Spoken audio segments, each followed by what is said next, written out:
ಜಿ5 ಇರುವಾಗ ನೀವು ನಿಮ್ಮ ನೆಚ್ಚಿನ ಶೋಗಳನ್ನ ಎಂದಿಗೂ ಮಿಸ್ ಮಾಡಿಕೊಳ್ಳುವುದಿಲ್ಲ. ಅದು ಸಂಪೂರ್ಣ ಉಚಿತವಾಗಿ. Good morning husband. ಯಾಕೇನಾಯ್ತು? ಸರಿಗ್ ನಿದ್ದೆ ಮಾಡ್ಲಿಲ್ವಾ? ನೀವು ಬಿಟ್ರೆ ತಾನೇ ರಾತ್ರಿ ಎಲ್ಲ ನಿದ್ದೆ ಮಾಡಕ್ಕೆ. ಅಯ್ಯೋ ಹಸ್ಬೆಂಡು, ಏನೇನೋ ಹೇಳ್ಬೇಡಿ, ಯಾರಾದ್ರೂ ಕೇಳಿಸ್ಕೊಂಡ್ರೆ ತಪ್ಪು ತಿಳ್ಕೊತಾರೆ. ನಾನಂತ ತಪ್ಪೇನು ಮಾಡಿಲ್ಲಪ್ಪ. ರೀ, ರಾತ್ರಿ ಎಲ್ಲ ಗೊರಕೆ ಹೊಡಿತಿದ್ರಲ್ಲ, ನೀವು ಹೆಂಗ್ ನಿದ್ದೆ ಬರುತ್ತೆ ಅಂತ ಹೇಳ್ತಾ ಇರೋದು. ಮತ್ತೆ ಮತ್ತೆ ಅದನ್ನೇ ಹೇಳ್ಬೇಡಿ, ನಾ ಗೊರಕೆ ಹೊಡಿಯಲ್ಲ. ರೆಕಾರ್ಡ್ ಮಾಡಿ ತೋರಿಸ್ತೀನಿ ಅಂದ್ರು ಬೇಡ ಅಂತೀರಾ. ಇನ್ನೆಂಗ್ ಪ್ರೂವ್ ಮಾಡೋದು? ಮಾಡಿರೋ ತಪ್ಪು ಒಪ್ಕೊಳಕ್ಕೂ ದೊಡ್ಡ ಗುಣ ಇರ್ಬೇಕು. ಹೌದಾ? ಇಷ್ಟ ದಿನ ಜಾಜಿ ಅಕ್ಕನ ಜೊತೆ ಮಲ್ತಿದ್ದಲ್ವಾ, ಅವ್ರನ್ನೇ ಕರ್ದ್ ಕೇಳಿ ನಾ ಗೊರಕೆ ಹೊಡಿತೀನಾ ಇಲ್ವಾ ಅಂತ. ನಾನ್ ಯಾಕೆ ಯಾರನ್ನ ಕರ್ತ್ ಕೇಳ್ಬೇಕು? ಇರೋ ಸತ್ಯ ಹೇಳ್ತಾ ಇದೀನಿ. ಹ್ಞೂ ಅನ್ಸಿದ್ರೆ ಒಪ್ಕೊಳ್ಳಿ, ಇಲ್ಲ ಅಂದ್ರೆ ಬಿಡಿ. ನಾನು ಒಪ್ಪಲ್ಲ, ನೀವ್ ಬಿಡಲ್ಲ. ಹೋಗ್ಲಿ, ಬಿಸಿ ಬಿಸಿ ಕಾಫಿ ಮಾಡ್ಕೊಡ್ತೀನಿ, ನಿದ್ದೆ ಎಲ್ಲ ಹೊರಟೋಗುತ್ತೆ. ಕಾಫಿ ಬೇಡ, ತಿಂಡಿ ಆದ್ಮೇಲೆ ಕುಡಿತೀನಿ. ಅಯ್ಯೋ, ಕಣ್ಣೆಲ್ಲ ಕೆಂಪಗಾಗೋಗಿದೆ. ತೋರ್ಸಿ ಇಲ್ಲಿ,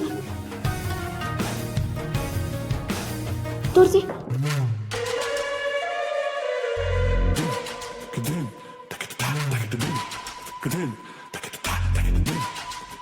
ಚಿರು,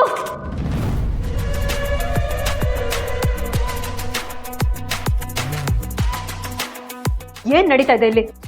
ಅಯ್ಯೋ ಮೇಡಮ್, ನೀವ್ ಅನ್ಕೊಂಡಂಗೆ ಏನೂ ಇಲ್ಲ. ರಾತ್ರಿ ಎಲ್ಲ ನಿದ್ದೆಗೆಟ್ಟಿ ಡಿಸೈನ್ ಮಾಡ್ತಿದ್ರು, ಕಣ್ ಕೆಂಪಾಗಿತ್ತು, ಅದನ್ನ ನೋಡ್ತಿದ್ದೆ ಅಷ್ಟೇ. ಕಣ್ಣು ಕೆಂಪಗಾಗಿದ್ರೆ ಮುಂದೆ ನಿಂತು ನೋಡಿದ್ರೆ ಕಾಣುತ್ತೆ, ಅದ್ಯಾಕೆ ಅವ್ನ ಹತ್ರ ಹೋಗ್ಬೇಕು? ಮೇಡಮ್, ಅದನ್ನ ಪ್ರೀತಿ ಕಾಳಜಿ ಅಂತ ಹೇಳ್ತಾರೆ.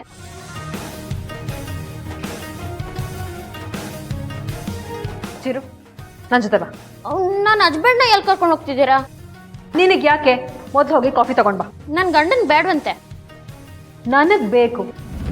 ಆಗಲ್ಲ ಮೇಡಮ್. ಯಾಕ್ರಿ, ನನಗೆ ಕಾಫಿ ಮಾಡ್ಕೊಡ್ತೀನಿ ಅಂದವರು ಅದಕ್ಕೆ ಕೇಳಿದ್ರೆ ಆಗಲ್ಲ ಅಂತ ಇದ್ದೀರಾ? ನನ್ಗೆ ಯಾರು ಇಷ್ಟ ಆಗ್ತಾರೋ ಅವ್ರಿಗೋಸ್ಕರ ಪ್ರಾಣ ಬೇಕಿದ್ರು ಕೊಡ್ತೀನಿ. ಆದ್ರೆ ಯಾರು ಇಷ್ಟ ಆಗಲ್ವೋ ಅವ್ರ ಪ್ರಾಣ ಹೋಗ್ತಿದ್ರು ತಲೆ ಕೆಡ್ಸ್ಕೊಳ್ಳಲ್ಲ.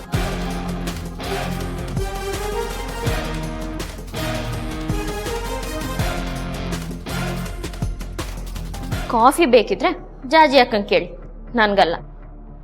ಹಾಗಾದ್ರೆ ನೀನು ಕಾಫಿ ಕೊಡಲ್ಲ? ನಾನೀಗ ಈ ಮನೆ ಕೆಲ್ಸದವಳಲ್ಲ, ಈ ಮನೆ ಸೊಸೆ. ಪ್ರೀತಿಯಿಂದ ಕೇಳಿದ್ರೆ ಕೊಡ್ತೀನಿ, ಆಗ್ನೆಗೀಗ್ನೆ ಮಾಡಿದ್ರೆ ಕ್ಯಾರೆ ಅನ್ನಲ್ಲ.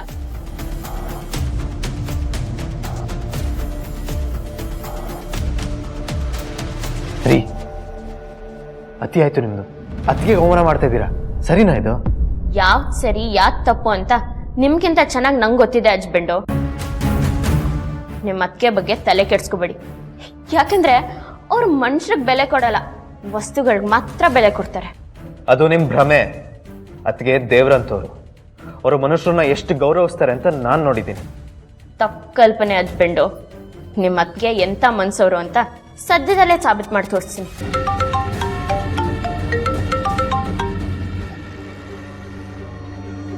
ಹಲೋ.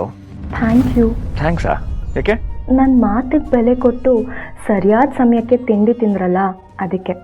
ಅಯ್ಯೋ, ನೀವು ಅಂತಲ್ಲ, ಒಳ್ಳೇದನ್ನು ಯಾರು ಹೇಳಿದ್ರು ಅದನ್ನ ಮಾಡ್ತೀನಿ. ಹಾಗಾದರೆ ನಾನು ಇನ್ಮೇಲೆ ಏನೂ ಹೇಳಲ್ಲ ಬಿಡಿ. ಯಾಕೆ? ಎಲ್ಲರ ಜೊತೆನೂ ನನ್ನನ್ನು ಹೋಲಿಸ್ತಿದ್ದೀರಲ್ಲ, ಅದಕ್ಕೆ ಬೇಜಾರಾಯಿತು. ಅಯ್ಯೋ, ಅದಕ್ಕೆ ಯಾಕೆ ಬೇಜಾರು ಮಾಡ್ಕೊತೀರಾ ಅಂತ ನಾನೇನು ಹೇಳಿದೆ? ಅಲ್ಲ, ನಿಮ್ಮ ಆರೋಗ್ಯದ ಬಗ್ಗೆ ಅಷ್ಟೊಂದು ಕಾಳಜಿ ವಹಿಸಿ ಟೈಮ್ಗೆ ನೀವು ಊಟ ತಿಂಡಿ ಮಾಡಿ ಅಂತ ಹೇಳಿದ್ರೆ ನೀವು ಅದನ್ನು ಇಷ್ಟು ಸುಲಭವಾಗಿ ತಗೋತೀರಾ ಅಂತ ನಾನು ಅಂದ್ಕೊಂಡಿರಲಿಲ್ಲ. ಹಾಗೆ ನೋಡಿದ್ರೆ ನೀವು ನನಗೆ ಥ್ಯಾಂಕ್ಸ್ ಹೇಳಬೇಕು, ಆದರೆ ನಾನೇ ನಿಮಗೆ ಥ್ಯಾಂಕ್ಸ್ ಹೇಳಿದೆ. ನಿಮಗೆ ನನ್ನ ಮೇಲೆ ಒಂಚೂರು ಕರುಣೆನೇ ಇಲ್ಲ ಅಂತ ಅನಿಸುತ್ತೆ. ಸರಿ ಬಿಡಿ, ನಾನು ಇನ್ಮೇಲಿಂದ ನಿಮಗೆ ಹೀಗೆ ಇರಿ ಹಾಗೆ ಇರಿ, ಇದೇ ಟೈಮಿಗೆ ತಿಂಡಿ ಊಟ ಎಲ್ಲ ಮಾಡಿ ಅಂತ ಏನೂ ಹೇಳಲ್ಲ. ರೀ ರೀ ರೀ, ಹಾಗೆ ಮಾತ್ರ ಮಾಡಬೇಡಿ. ಆಗಾಗ ಫೋನ್ ಮಾಡ್ತೀರಿ. ಯಾಕೆ ಮಾಡಬೇಕು? ಅಲ್ಲ, ಸುಮ್ಮನೆ ಹೇಳಿದೆ ಅಷ್ಟೇ. ನೀವು ಫ್ರೀ ಇದ್ದಾಗಲೇ ಫೋನ್ ಮಾಡಿ. ಹೌದಾ? ಸರಿ. Hello hello hello. ಅಯ್ಯೋ, ಕಾಲ್ ಕಟ್ಟಾಗೋಯ್ತಲ್ಲ.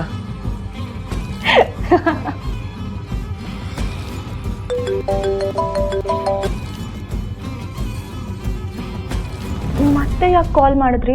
ನೀವು ಈ ಥರ ಎಲ್ಲ ಮಾಡಿದ್ರೆ ನನಗೆ ಬೇಜಾರಾಗುತ್ತೆ. ಯಾಕೆ ಸಡನ್ ಆಗಿ ಕಾಲ್ ಕಟ್ ಮಾಡಿದ್ರಿ? ಅರೆ ನಾನು ಕಾಲ್ ಕಟ್ ಮಾಡಲಿಲ್ಲ. ಹೌದಾ, ನಿಜವಾಗ್ಲೂ? ಪ್ರಾಮಿಸ್ ನಾನು ಮಾಡಲಿಲ್ಲ. ಓಕೆ ಓಕೆ ಸರಿ, ಸಿಗ್ನಲ್ ಪ್ರಾಬ್ಲಮ್ ಇರಬೇಕು ಅನ್ಸುತ್ತೆ. ಹಾಂ ಹೌದೌದು, ನನ್ನಿಂದ ನಿಮ್ಗೆ ಬೇಜಾರಾಗಿದ್ರೆ I am really sorry. It's okay. ನನಗೆ ನಿಮ್ಮ ಮೇಲೆ ತುಂಬ ವಿಶೇಷವಾದ ಪ್ರೀತಿ ಮತ್ತು ಕಾಳಜಿ ಇದೆ. ನಾನು ನಿಮ್ಮನ್ನು ಇಷ್ಟಪಡ್ತಿದ್ದೀನಿ ಅಂತ ನೀವು ಹಾಗೆ ಮಾಡಿ ಅಂತ ನಾನು ನಿಮಗೆ ಬಲವಂತ ಮಾಡಲ್ಲ. ಆದರೂ ನಿಮಗೆ ನನ್ನ ಮೇಲೆ ಪ್ರೀತಿ ಬರಲಿ ಅಂತ ದಿನಾ ದೇವ್ರ ಹತ್ರ ಬೇಡ್ಕೊಳ್ತಾನೆ ಇರ್ತೀನಿ. ಯಾಕೆ ದೀಪ, ಏನಾಯ್ತು? ಅದ ಅಕ್ಕ, ಕಾಫಿ ಚೆಲ್ತು, ಅದಕ್ಕೆ ಒರ್ಸ್ಕೊತಿದ್ದೆ. ಚಲ್ಲಿದ್ರ? ನಿನ್ನ ಮತ್ತೆ ಚಿರು ಅದಕ್ಕೆ ಮಧ್ಯೆ ಏನಾಯ್ತು ಅನ್ನೋ ವಿಷಯ ನನಗೆ ಗೊತ್ತಾಯ್ತು. ಹೌದಾ? ಚಿರು ಸಿಕ್ಕಿ ಎಲ್ಲ ಹೇಳ್ದ, ಜೊತೆಗೆ ನಿನಗೆ ಬುದ್ಧಿ ಹೇಳಿ ಸರಿಯಾಗಿ ನಡ್ಕೊಳ್ಳೋದಿಕ್ಕೆ ಹೇಳು ಅಂತಾನು ಹೇಳ್ದ. ಹೌದಾ ಅಕ್ಕ, ಸೌಂದರ್ಯ ಮೇಡಮ್ ವಿಷಯದಲ್ಲಿ ನನ್ನಿಂದ ತಪ್ಪಾಗಿದ್ರೆ ನನ್ನನ್ನು ಕ್ಷಮಿಸ್ಬಿಡಿ. ನೀನು ಯಾವ ತಪ್ಪು ಮಾಡಲ್ಲ ಅಂತ ನನಗೆ ಗೊತ್ತು ದೀಪ, ಮತ್ತೆ ಯಾಕೆ ಕ್ಷಮೆ ಕೇಳ್ತೀಯ? ಅಷ್ಟಕ್ಕೂ ಚಿರು ಅವ್ರ ಅತ್ತಿಗೆ ವಿಷಯದಲ್ಲಿ ನನ್ನನ್ನು ತರಬೇಡ ಅಂತ ಚಿರುಗೆ ಕಡ್ಡಿ ತುಂಡು ಮಾಡ್ದಂಗೆ ಹೇಳಿದ್ದೀನಿ. ಅವ್ರಿಗೆ ಬುದ್ಧಿ ಕಲ್ಸಕ್ಕೆ ಸರಿಯಾಗೇ ಮಾಡಿದ್ಯಾ ಬಿಡು. ಅವ್ರಿಗೆ ಈ ಮನೇಲಿರೋ ಮನುಷ್ಯರಿಗಿಂತ ವಸ್ತುಗಳ ಮೇಲೆ ಪ್ರೀತಿ ಜಾಸ್ತಿ. ಆದರೆ ಅವ್ರ ಮೈಂಡದ ಮೇಲೆ ಅವ್ರು ತುಂಬ ಪ್ರೀತಿ ಇದೆ. ಚಿರು ಅವ್ರಿಗೂ ಅವ್ರು ಅದಕ್ಕೆ ಬಿಟ್ಟರೆ ನಿಮ್ಮ ಮೇಲೇ ಕಾಳಜಿ ಜಾಸ್ತಿ. ಕಾಳಜಿ ಇದೆ, ಆದರೆ ಅದಕ್ಕೂ ಅವ್ರ ಅದಕ್ಕೆ ಏನಾದರೂ ಕಲ್ಲು ಹಾಕಿದ್ರೆ ಬೇಕಿದ್ರೆ ಅದಕ್ಕೆ ಮಾತನ್ನೇ ಕೇಳ್ತಾನೆ ಅವನು. ಅವ್ರು ಮಾಡೋ ತಪ್ಪು ಅವನ ಕಣ್ಣಿಗೆ ಕಾಣಿಸ್ತಿಲ್ವಲ್ಲ ಅನ್ನೋದೇ ಬೇಜಾರು. ಹ್ಞೂ ಅಕ್ಕ, ನನಗೂ ಅದೇ ಬೇಜಾರು. ಆದರೆ ಒಂದಲ್ಲ ಒಂದಿನ ಅವ್ರಿಗೆ ಅದು ಅರ್ಥ ಮಾಡಿಸ್ತೀನಿ.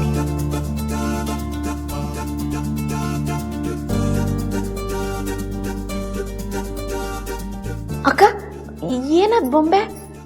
ಅದನ್ನ ಮ್ಯಾನಿಕ್ಯೂನ್ ಅಂತಾರೆ. ಚಿರು ಮಾಡಿಸಿರೋ ಡಿಸೈನ್ ಅದು. ಹೌದಾ? ಚಿರಾಗ್ ಅವ್ರ ಡಿಸೈನು ವಿದೇಶದಲ್ಲಿ ಫುಲ್ ಫೇಮಸ್ ಆಗಿ ಅವ್ರಿಗೆ ಒಳ್ಳೆ ಹೆಸರು ಬಂದರೆ ಸಾಕು.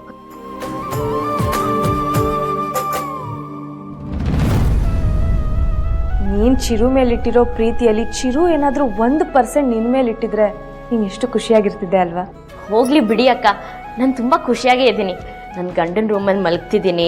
ಅವ್ರು ಮಾತಾಡ್ಸೋ ನೆಪದಲ್ಲಿ ಒಂದಲ್ಲ ಒಂದು ವಿಷಯಕ್ಕೆ ಅವ್ರನ್ನ ಗೋಳಾಯ್ಕೋತಾನೇ ಇದ್ದೀನಿ. ಹಾಗೋ ಈಗೋ ಮಾಡಿ ಒಂದಲ್ಲ ಒಂದಿನ ನನ್ನ ಪ್ರೀತಿನ ಅವ್ರಿಗೆ ಅರ್ಥ ಮಾಡಿಸ್ತೀನಿ. ಆದಷ್ಟು ಬೇಗ ನೀನು ಅನ್ಕೊಂಡಿರೋದು ಈಡೇರಿದ್ರೆ ಸಾಕು. ಅಕ್ಕ ಬನ್ನಿ, ಚಿರು ಅವ್ರು ಮಾಡಿರೋ ಆ ಡಿಸೈನ್ನ ನೋಡೋಣ. ಇಲ್ಲ ದೀಪ, ನೀನು ಹೋಗು, ನಂಗೆ ಸ್ವಲ್ಪ ಬೇರೆ ಏನೋ ಕೆಲಸ ಇದೆ. ಆದರೆ ಹುಷಾರು, ಮತ್ತೆ ನಿನಗೆ ಅವಮಾನ ಮಾಡಿದ್ರೂ ಮಾಡ್ಬೋದು. ಮಾಡಿದ್ರೆ ತಿರುಗಿಸಿ ಹೇಗೆ ಕೊಡಬೇಕು ಅಂತ ನಂಗೆ ಗೊತ್ತು ಅಕ್ಕ. ಆಯಿತು, ಹೋಗ್ಬಾ. ಹಾಂ.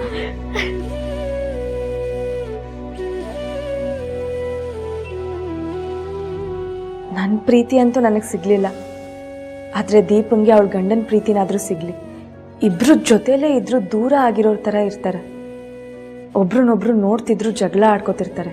ದೀಪಂಗೆ ಒಳ್ಳೆ ಮನಸ್ಸಿದೆ ಅನ್ನೋ ಸತ್ಯ ಆದಷ್ಟು ಬೇಗ ಚಿರುಗ್ ಗೊತ್ತಾದರೆ ಅಷ್ಟೇ ಸಾಕು. ZEE5 ಆಪ್ ಡೌನ್ಲೋಡ್ ಮಾಡಿ ಎಲ್ಲಾ ಸಂಚಿಕೆಗಳನ್ನು ಸಂಪೂರ್ಣ ಉಚಿತವಾಗಿ ನೋಡಿ.